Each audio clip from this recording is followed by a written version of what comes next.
Françaisdanslemonde.fr, la première plateforme multimédia d'aide à la mobilité internationale. Bienvenue sur notre podcast, je suis Gauthier Seyss et j'ai le plaisir de passer 10 minutes avec Cilia Rousset. Nous partons à Londres. 10 minutes, le podcast des Français dans le monde. Françaisdanslemonde.fr. Bonjour Cilia.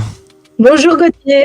Très content de faire ta connaissance. On a échangé il y a quelques jours ensemble et j'ai eu envie de partager avec les auditeurs de Françaisdanslemonde.fr l'aventure de PIFL, qui est une asso importante sur Londres qui réunit les professionnels indépendants francophones de Londres. Et Dieu sait qu'il y en a. Mais avant, si tu veux bien, on va revenir sur ton parcours. D'abord, Cocorico, on est tous les deux de la même région, les Hauts-de-France. Tu es originaire de Lille. C'est ton berceau familial, tu me dis. Tout à fait. Voilà, toute ma famille est de Lille et la plupart de ma famille et de mes cousins sont encore dans le Nord. Alors, tu as grandi en Normandie, études de commerce, école de commerce. Ensuite, tu vas à Amiens, tu es diplômé en 94. Tu es ensuite à Paris pour travailler. Là, tu y rencontres ton futur mari qui propose une expatriation à Londres. Vous allez y arriver en septembre 2001. Il vient d'y avoir les tours jumelles qui se sont écrasées. L'économie est en berne. Mauvais timing. Tu m'as dit texto, c'était horrible. Je trouvais pas de boulot. C'était pas la vie sociale était pas très sympathique, hormis les collègues de mon mari. J'ai pas spécialement aimé cette expatriation. J'ai pas rencontré beaucoup de monde.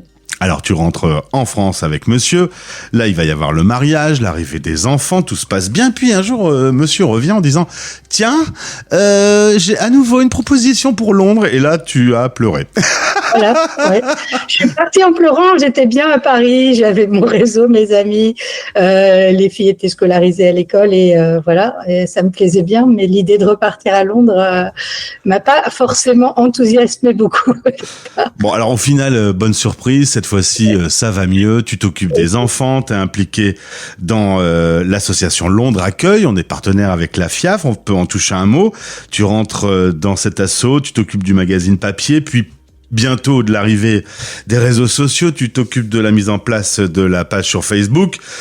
Là, c'est une belle aventure, cet asso. Londres Accueil, ça a été vraiment une très très chouette aventure. J'ai rencontré plein de personnes extraordinaires avec qui je suis toujours en contact aujourd'hui. C'est un super moyen aussi pour mettre en œuvre des compétences professionnelles et garder quand même un pied dans le monde entre guillemets du travail, tout en ayant une flexibilité qui est liée au bénévolat, parce que avec des enfants et des jeunes enfants à la maison et en expatriation, c'était effectivement très très appréciable. Donc le bénévolat a été vraiment une super expérience et j'encourage toutes les personnes qui le peuvent et qui s'expatrient dans un pays à le faire. C'est un bon moyen d'intégration. Puis les accueils de la FIAF sont extrêmement pratiques pour recréer du réseau, voir d'autres francophones ou d'autres francophiles. On ne le dira jamais assez. 2016, tu crées ta société, Cilia Rousset Communication, parce que ton expertise, tu veux la proposer plutôt aux Français de Londres ? Aux Français, initialement, parce que c'est mon réseau existant. Donc c'est comme ça que j'ai commencé, effectivement, à travailler avec les personnes qui faisaient partie de mon réseau. Et puis j'ai eu aussi des clients anglophones qui sont arrivés. Et donc aujourd'hui, j'ai un mix de clients anglophones et francophones avec qui j'ai le plaisir de travailler et d'accompagner. En tout cas, tu as l'occasion de rejoindre une autre association qui regroupe des professionnels indépendants francophones.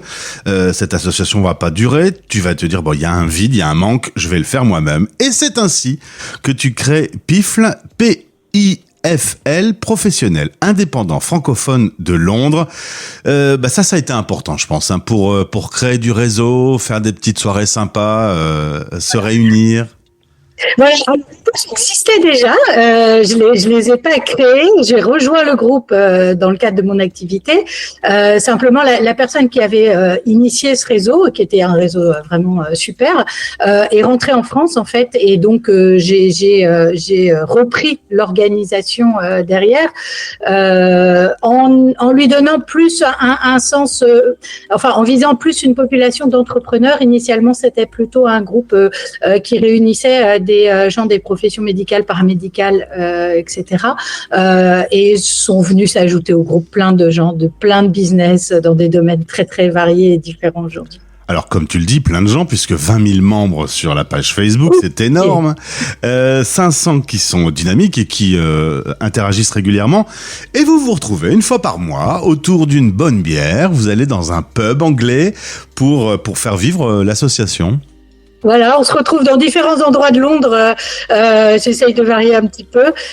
Effectivement, l'idée, c'est un networking vraiment convivial. Il n'y a pas forcément de format ou d'obligation. Voilà, c'est vraiment boire un verre ensemble, discuter, échanger, essayer de rencontrer un maximum de monde, et puis s'entraider entre Français parce qu'on est tous dans un pays étranger. C'est pas forcément évident pour tout le monde à la fois de développer son business, donc profiter des expériences des personnes qui sont déjà passées par là avant, c'est super. Et puis aussi se recommander les uns les autres parce que quand on a besoin de je sais pas de coiffeurs, de gens d'alimentation, de services, d'un médecin, d'un coach, de cours de langue, etc. On est content aussi de trouver des personnes francophones qui peuvent éventuellement à qui on peut s'adresser. Faut dire que dans la capitale anglaise, on se baisse, on trouve des Français. 130 000 Français sont enregistrés au registre. Les autres estimations, c'est entre 300 000 et 400 000. Tout le monde ne s'enregistre pas. Bref, voilà, on va dire entre 150 000 et 300 000 Français, c'est énorme. Beaucoup d'investisseurs, beaucoup de coachs, beaucoup de personnes qui ont créé leur entreprise et qui ont besoin de créer du réseau. Donc clairement, Pifl, il fallait le faire. Voilà. Alors oui, exactement. C'est pour les petits, les plus petits business. Effectivement, c'est une bonne manière de pouvoir démarrer en rencontrant beaucoup de gens. On est tous dans des domaines vraiment variés, donc tous à la fois potentiellement clients et fournisseurs les uns des autres. C'est ça aussi qui fait notre force. Et le pouvoir de se recommander les uns aux autres. Et depuis 2018, tu as vu quelques success stories se dégager parmi les membres ? Ouais, des belles rencontres, des belles collaborations qui font toujours plaisir. Il y a des gens qui, je les vois avancer aussi. Voilà, il y a eu aussi des business qui se sont arrêtés. Ça a été le cas beaucoup pendant le Covid, effectivement, qui a été un coup dur, je pense pour pas mal de petits business. Plusieurs sont rentrés en France, etc.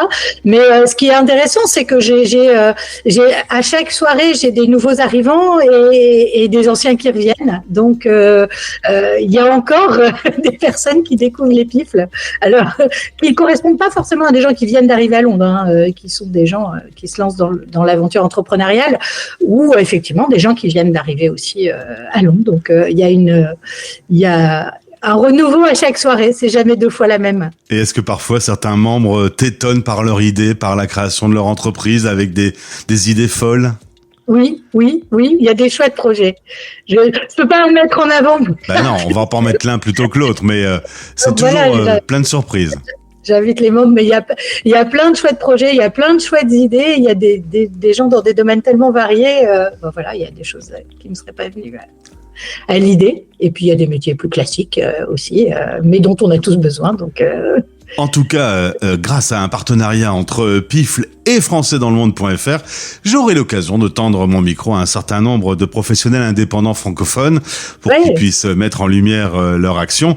Je vais très souvent à Londres, évidemment, il y a une forte communauté, une forte proportion de notre audience qui se trouve sur cette partie du monde, donc c'est tout à fait normal qu'on y retourne régulièrement. Pour toi, Cilia, te concernant, lorsque ton mari t'avait dit allez on retourne à Londres et que tu t'es mise à pleurer, ça y est, les larmes sont sèches? Je vais pleurer quand je vais repartir.